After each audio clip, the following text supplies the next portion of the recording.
Hola, ¿qué tal? Bueno, muchísimas gracias por estar allí nuevamente en este canal que se llama Hago Periodismo y ahora mismo vamos a una mini biografía, en este caso de Néstor Carlos Kirchner. Nació un día como hoy en 1950 en la ciudad de Río Gallegos, provincia de Santa Cruz, región de la Patagonia, Argentina. Su abuelo, emigrante de Alemania,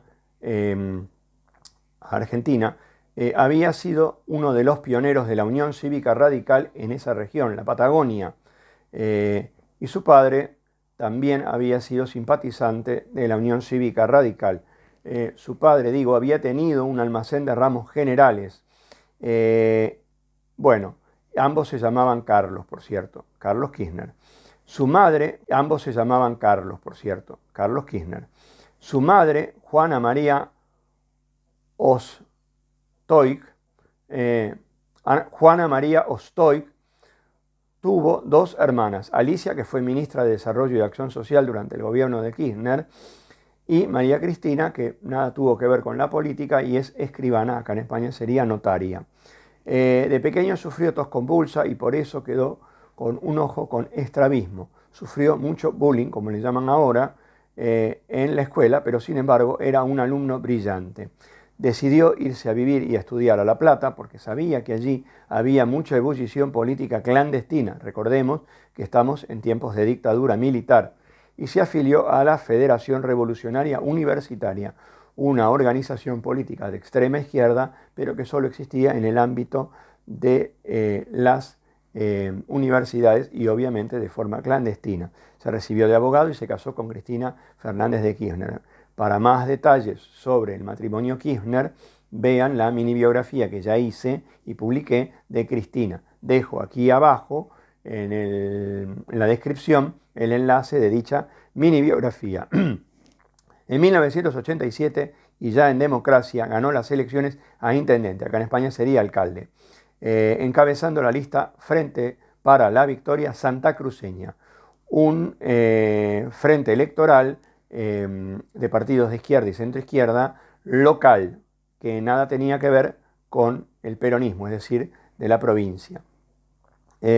Fue su plataforma política para ser electo en 1991 como gobernador de la provincia de Santa Cruz con el 61% de los votos, o sea que había hecho una muy buena gestión como intendente o alcalde. Desde Santa Cruz, luego de una breve relación relativamente cordial con el gobierno menemista, es decir, el gobierno de Carlos Saúl Menem, se convirtió en uno de sus principales opositores dentro del justicialismo. El veterano dirigente peronista Antonio Cafiero lo convenció de afiliarse al Partido Justicialista para hacerle oposición a Menem desde adentro y no desde afuera. Como gobernador, junto a su esposa recientemente electa legisladora, se opusieron a los siguientes proyectos: la privatización de Aerolíneas Argentinas, el Pacto Fiscal 2, la reforma laboral y la ley de hidrocarburos que suponía una privatización de YPF. Estos proyectos, en parte, Menem los llevó adelante.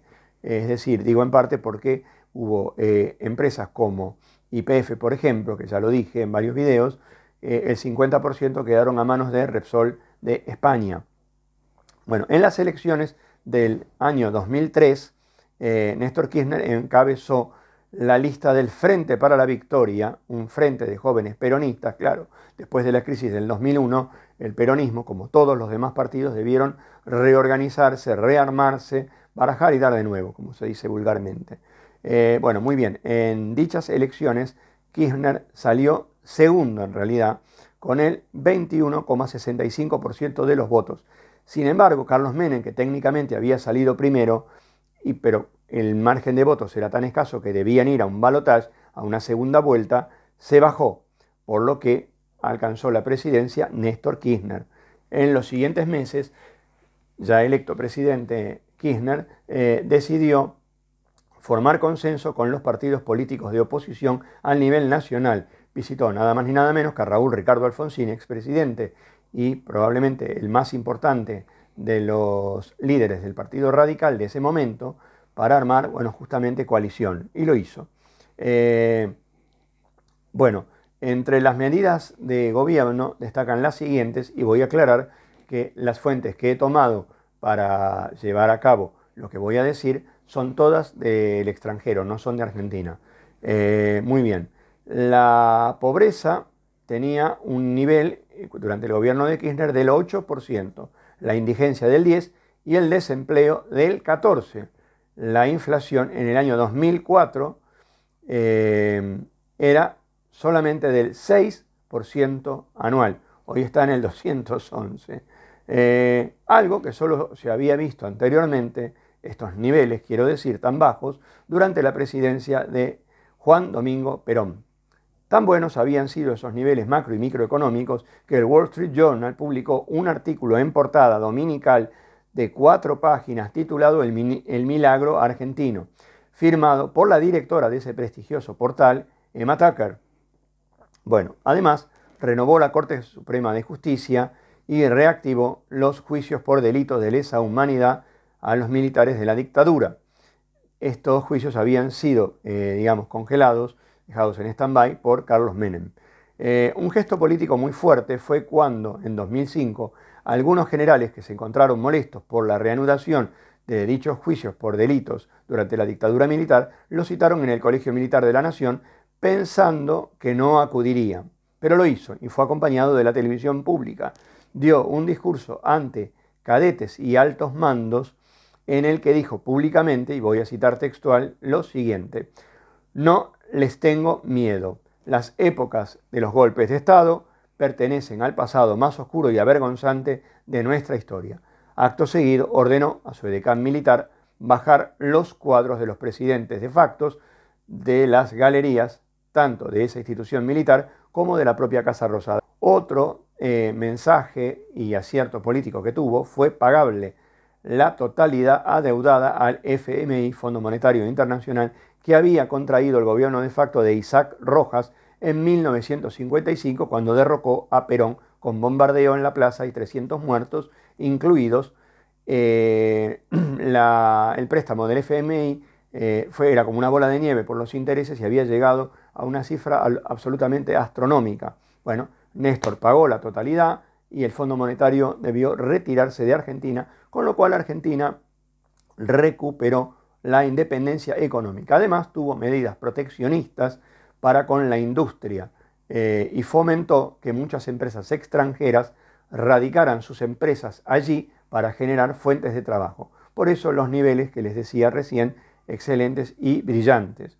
También hay que decirlo que su secretario de Comercio, Guillermo Esteban Moreno, llevó a cabo una gestión impecable y que su ministro de Economía, Roberto Lavagna, también fue probablemente uno de los mejores, si no el mejor, ministro de Economía que tuvo la República Argentina en toda su historia. Muy bien. En un acto en la Sociedad Rural Argentina, que es un club de terratenientes, latifundistas, supermillonarios, acostumbrados a subirle o bajarle el pulgar a los presidentes según sean favorecidos por ellos o no, dijo desafiante, cito textual: esta costumbre de jugar al poder detrás de las sombras se va a acabar durante mi gobierno. La Argentina necesita diversificar su economía y lo hará. Claro, se refería a que para los terratenientes agroexportadores no hay nada mejor que el monotema de que la Argentina sea solamente el granero del mundo. Es decir, lo que ya dije en lo de la batalla de Caseros, vender la lana y comprar la bufanda. Muy bien. Allí comenzó una batalla que no fue militar, pero sí política, entre justamente el sector de poder del campo versus el poder ejecutivo, es decir, el gobierno, que culminó en la llamada Ley 125. La misma pretendía fijar un tope de retenciones a las exportaciones para garantizar el abastecimiento local y el control de precios para el stock, es decir, que los precios en el mercado local no fueran los del mercado internacional y que los agroexportadores no exportaran hasta el último grano de trigo, por ejemplo, produciendo desabastecimiento. Muy bien. Julio Cleto Cobos, que era el presidente del Senado, debió desempatar la tensa votación y lo hizo diciendo la cobarde frase que quedará en la historia de: mi voto no es positivo. Claro, no se atrevió a decir que el voto en realidad era negativo, porque en realidad estaba votando a favor de los intereses de los agroexportadores, de los terratenientes, latifundistas multimillonarios y en contra de quienes en definitiva lo habían llevado al Senado a través del voto, es decir, el pueblo. Como ya comenté en la mini biografía de Cristina Fernández de Kirchner, que invito a ver, el proyecto político de su vida, de Néstor Kirchner, era la creación del Mercosur, un símil de la Unión Europea. En principio lo conformarían Argentina, Brasil, Chile y Bolivia, pero luego ingresaron o se sumaron Ecuador, Paraguay y Venezuela. Al parecer estos últimos nunca pudieron ponerse de acuerdo respecto a qué papel jugaría cada uno de ellos en este mercado común sudamericano. Esto, sumado a una guerra de ego entre los presidentes en cuestión, llevó al fracaso del proyecto. Durante el año 2010, y por causa de todo esto que acabo de contar, la salud de Néstor Kirchner se debilitó seriamente. En febrero fue operado de la carótida y en septiembre sometido a una angioplastía donde se le colocó un stent coronario. Su médico le recomendó que se retirara de la política, habida cuenta de que el estrés le podía pasar una mala factura. Sin embargo, luego de unas semanas de reposo, desoyó la recomendación médica y el 27 de octubre del año 2010, a los 60 años, Néstor Kirchner falleció. Bueno, muy bien. Sí, la biografía fue un poco larga, igual que la de Cristina, pero estamos hablando de personajes políticos de suma importancia en la Argentina.